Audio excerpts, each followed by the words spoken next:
بسم اللہ الرحمن الرحیم۔ السلام علیکم معزز سامعین، آپ دیکھ رہے ہیں سعیدہ وائس چینل اور میں ہوں آپ کی دوست سعیدہ۔ سامعین کرام، میری آج کی کہانی حضرت اسماعیل علیہ السلام کی قربانی۔ حضرت ابراہیم علیہ السلام کی عمر مبارک 86 برس کی ہو چکی تھی، تاہم اولاد کی نعمت سے محروم تھے۔ انہوں نے اللہ تعالیٰ کی بارگاہ میں کچھ اس طرح سے دعا کی کہ اے میرے رب، مجھے نیک اور صالح بیٹا عطا کر۔ یہ دعا اللہ تعالیٰ کی بارگاہ میں قبول ہوئی اور آپ کی دوسری بیوی حضرت ہاجرہ رضی اللہ تعالیٰ عنہا کے بطن سے آپ کو حضرت اسماعیل علیہ السلام کی پیدائش کی خوشخبری سنا دی گئی۔ عبرانی زبان میں اسماعیل کا تلفظ شمائل ہے۔ شما کے معنی ہے سن اور ایل اللہ کے مترادف ہے۔ چونکہ اولاد کے لیے آپ کی دعا سن لی گئی تھی، اس لیے آپ کا نام اسماعیل رکھا گیا۔ حضرت سارہ رضی اللہ تعالیٰ عنہا حضرت ابراہیم علیہ السلام کی پہلی بیوی تھی، اس لیے حضرت ہاجرہ کے بطن سے حضرت اسماعیل کی پیدائش کی خبر ان پر شاق گزری۔ اس لیے انہوں نے حضرت ابراہیم علیہ السلام سے اصرار کیا کہ حضرت ہاجرہ اور ان کے بیٹے کو یہاں سے دور کر دو، یہ لوگ میری نگاہ کے سامنے نہ رہیں۔ حضرت ابراہیم علیہ السلام کو یہ بات بہت ناگوار گزری، مگر بارگاہ الہی سے جب حکم ہوا حضرت ہاجرہ اور حضرت اسماعیل علیہ السلام کو عرب کے ریگستان میں چھوڑ دیا جائے، حضرت ابراہیم علیہ السلام حضرت ہاجرہ اور حضرت اسماعیل کو اسی جگہ لے آئے جہاں آج کعبہ ہے۔ اس زمانے میں یہ جگہ بالکل غیر آباد تھی۔ ایک تھیلی کھجور اور ایک مشکیزہ پانی کے ہمراہ دے کر آپ انہیں وہاں چھوڑ کر جب جانے لگے تو بی بی ہاجرہ نے انہیں روک کر پوچھا، یا نبی اللہ، ہمیں اس بیابان میں چھوڑ کر آپ کہاں چل دیے؟ حضرت ابراہیم علیہ السلام کی خاموشی پر حضرت بی بی ہاجرہ نے پوچھا، کیا یہ میرے رب کے حکم سے ہے؟ حضرت ابراہیم علیہ السلام نے ہاں میں جواب دیا۔ تب بی بی ہاجرہ نے انہیں جانے دیا اور فرمایا، ہمارے لیے اللہ ہی کافی ہے۔ حضرت ابراہیم جب چلتے چلتے ایسی جگہ پہنچے کہ دونوں ماں بیٹا ان کی نگاہوں سے اوجھل ہو گئے تو آپ نے اپنے دونوں ہاتھ بلند کیے اور اللہ کے حضور عرض کیا، اے میرے رب، میں نے بسائی اپنی اولاد ایک ایسے میدان میں جہاں کھیتی نہیں، تیرے ادب گھر والے کے پاس۔ اے رب، بعض لوگوں کے دل جھکتے ان کی طرف اور ان کو روزی عطا کر اپنے فضل سے تاکہ یہ شکر کریں۔ حضرت ہاجرہ چند روز تک بس پانی پیتی رہیں اور کھجوروں سے گزارا کرتی رہیں اور حضرت اسماعیل کو دودھ پلاتی رہیں۔ جب پانی اور کھجوریں ختم ہو گئیں تو بی بی ہاجرہ پریشان ہو گئیں۔ حضرت ہاجرہ بھوکی تھیں، اس لیے دودھ بھی نہیں اترتا تھا اور بچے نے بھوک اور پیاس سے رونا شروع کر دیا تھا۔ بچے کی بے چینی دیکھ کر بی بی ہاجرہ نے پانی کی تلاش شروع کر دی اور وہ صفا پہاڑی پر چڑھی کہ شاید کوئی اللہ کا بندہ نظر آ جائے یا کسی سے پانی ہی مل جائے، مگر کچھ نظر نہ آیا۔ وہ واپس وادی میں آ گئیں اور پھر دوسری پہاڑی پر چڑھ کر کہیں پانی نظر آ جائے، اسی طرح آپ نے 7 چکر لگائے۔ ممتا کا یہ جذبہ اللہ تعالیٰ کی نظر میں اس قدر مقبول ہوا کہ بیت اللہ کی زیارت کو آنے والے ہر فرد پر اللہ تعالیٰ نے اسے لازم قرار دیا کہ حضرت ہاجرہ کی سنت کی پیروی کرتے ہوئے صفا اور مروہ کے پہاڑوں کی سعی کرے۔ اسی جستجو پر مشتمل عمل کی مقبولیت کا ایک اشارہ یہ بھی تھا کہ 7ویں چکر میں حضرت ہاجرہ جب بچے کے پاس واپس آئیں تو دیکھا حضرت اسماعیل علیہ السلام روتے ہوئے ایڑیاں رگڑ رہے تھے۔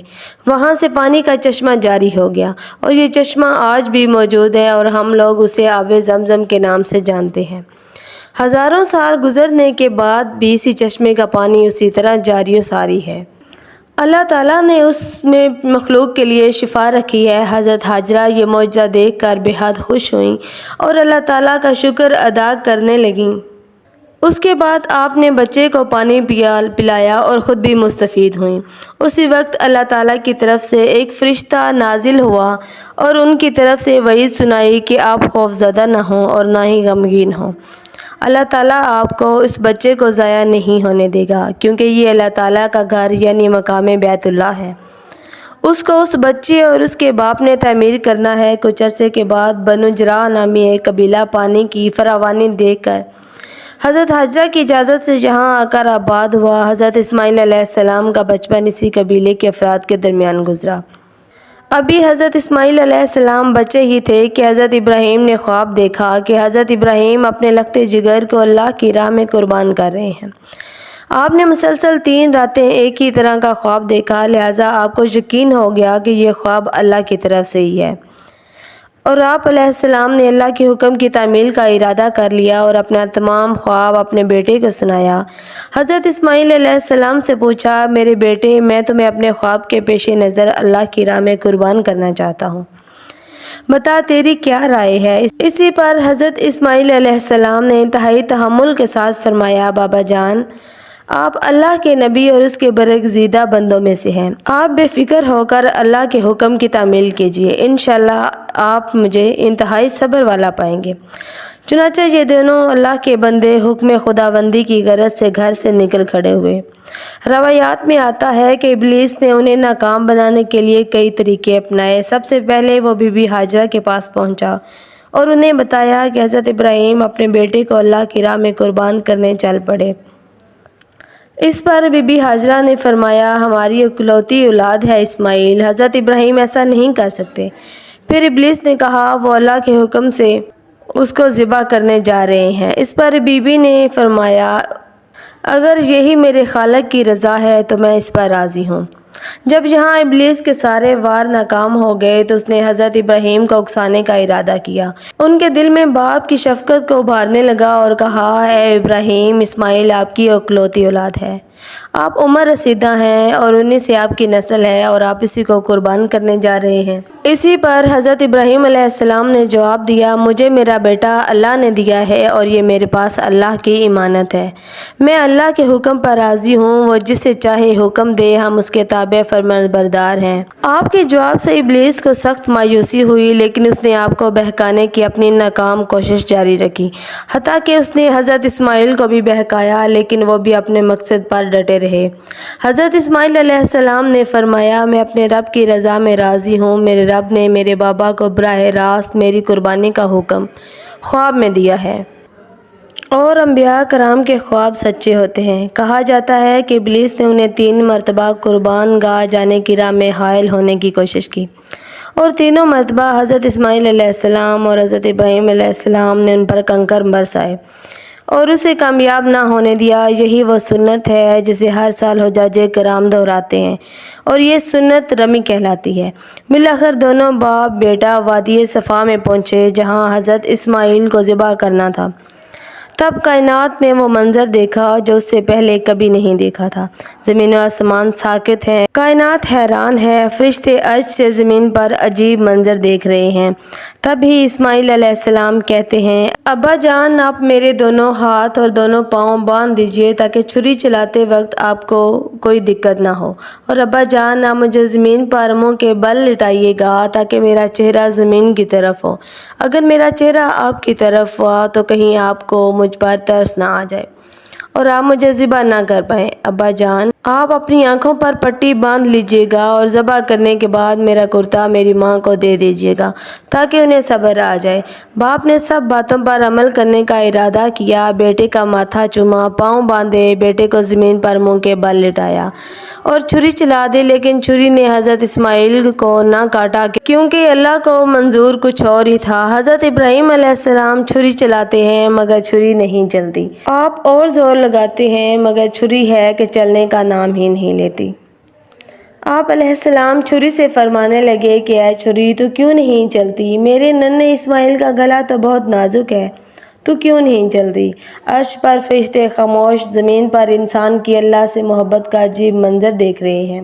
تب اللہ پاک عرش سے حضرت جبرائیل علیہ السلام سے فرماتے ہیں، اے جبرائیل، جاؤ اور جنت سے مینڈھا لے جاؤ، میرا خلیل پیچھے نہیں ہٹے گا، جاؤ اور اس کی قربانی کرو۔ تب حضرت جبرائیل علیہ السلام جنت سے مینڈھا لے جاتے ہیں۔ حضرت اسماعیل کو چھری کے نیچے سے ہٹایا اور مینڈھا رکھ دیا۔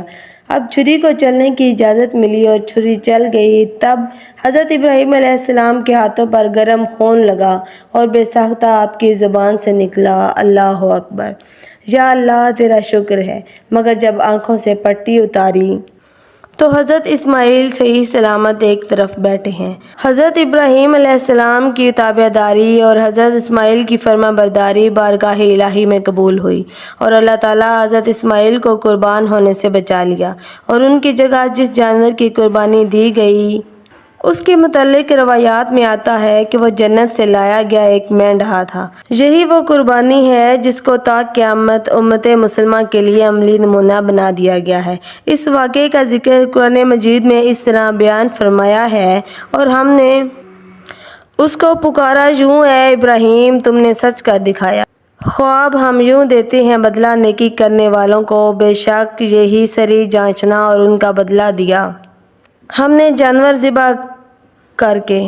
تو یہ تھا وہ عظیم قربانی کا واقعہ جس کو تمام مسلمان عید الاضحیٰ کو مناتے ہیں۔